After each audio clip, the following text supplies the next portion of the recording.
প্রিয় দর্শক, আজকে আপনারা দেখতেই পাচ্ছেন পেছন দিকে সেই শিয়ালদা প্ল্যাটফর্ম। তো আমরা এখানে সেই রাজুদার পকেট পরোটা খেতে চলে এসেছি কোলাঘাট থেকে শ্যাম ভাই।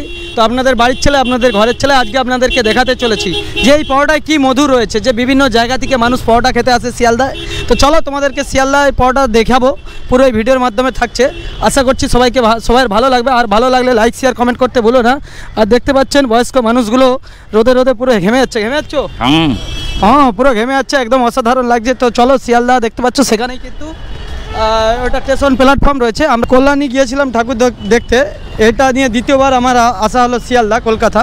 তো চলো তোমাদেরকে দেখাচ্ছি। প্রচুর রোদ ভাই, প্রচুর গরম কলকাতা শহরে, এবং হাজার হাজার মানুষ কিন্তু দেখতে পাচ্ছেন মাথা থেকে একদম গার্ড দিয়েই সবাই চলে যাচ্ছে। তবে রাজুদা এই জায়গাতেই পরোটা বিক্রি করতো। কতদিন বিক্রি করতো এখানে পরোটা রাজু? হ্যাঁ, কতদিন বিক্রি করতো? অনেকদিন এখানে এখন আর বসেনি কেন? না, এখনো বসে না।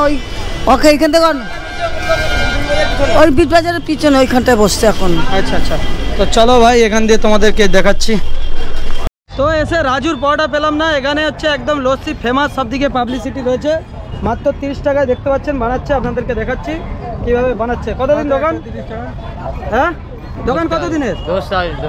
10 সালে একদম, মানে বাজপান যে ছোট ছিল এখন থেকেই বানায় এখানে। এইটা খাওয়ার জন্য বিশেষ করে এসেছি শ্যাম ভাই কোলাঘাট থেকে।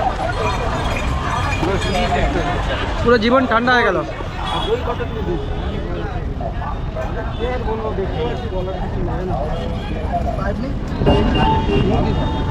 কারণ তো এরকম ভিডিও কখনো বানাইনি যে পরোটা খাওয়ার জন্য অত দূর যাবো শিয়ালদা। হঠাৎ কি মন গেল, একই দিনে সে গিয়েছিলাম হচ্ছে অরুণদার কাছে। তারপর ভাবলাম ওখান দিয়ে অরুণদার থেকে পরোটা খেয়েছি, তাহলে ওখানেও খেয়ে আসি। তো সেই হিসাবে গিয়েছিলাম। তো প্রচুর মেহনত কষ্ট করেছিলাম ভিডিওটা করতে। ভোর 5টা থেকে বেরিয়েছিলাম, বাড়ি ফিরছি দুপুর প্রায় 3টা 15-তে বাড়ি ফিরছি। বাড়িতে সেই খাওয়া দাওয়া করছিলাম। তো অ্যাকচুয়ালি সেই পরোটা খাওয়ার পর থেকে কিন্তু শরীর এখনও খারাপ, পেট খারাপ চলছে, ওষুধ চলছে। তো মোটামুটি যারা যেগুলো খায় তাদের কিন্তু সেগুলো শ্যুট করে, কিন্তু নতুন লোক যখন একটা নতুন জিনিস কিছু করতে হবে তখনই কিন্তু সমস্যা হবে। তো এই ভিডিওর মাধ্যমে আমি এটাই বলতে চাই দর্শক বন্ধুরা, মানে তুমি যেমন আছো সেরকম করো। মানে অন্য কিছু করতে গেলে তোমার বিপদ হতে পারে কিংবা ভালোও হতে পারে, সেটাই একটা উদাহরণ। মানে এখানের জিনিস খাই কোলাঘাট থেকে অত দূর খেতে গেছি টেস্ট করতে কীরকম কী লাগে। মানে ওখানে গিয়ে খেয়ে দিয়ে আমার শ্যুট করেনি, আর অনেকের হয়তো আরও সাথে যারা গেছিল তাদের কিছু হয়নি, কিন্তু আমার মানে পরিবেশটা দেখার পরে মানে কেমন লাগছিল, ঘৃণা লেগে গেছিলো। তো যাই হোক, কারো ব্যবসায় ক্ষতি হোক চাইনি। তবে খুব ভালো লাগলো ভিডিওটা। আপনাদের যদি ভালো লাগে লাইক শেয়ার কমেন্ট, এবং চ্যানেলটি নতুন দেখলে ফলো করে রাখবেন। ধন্যবাদ।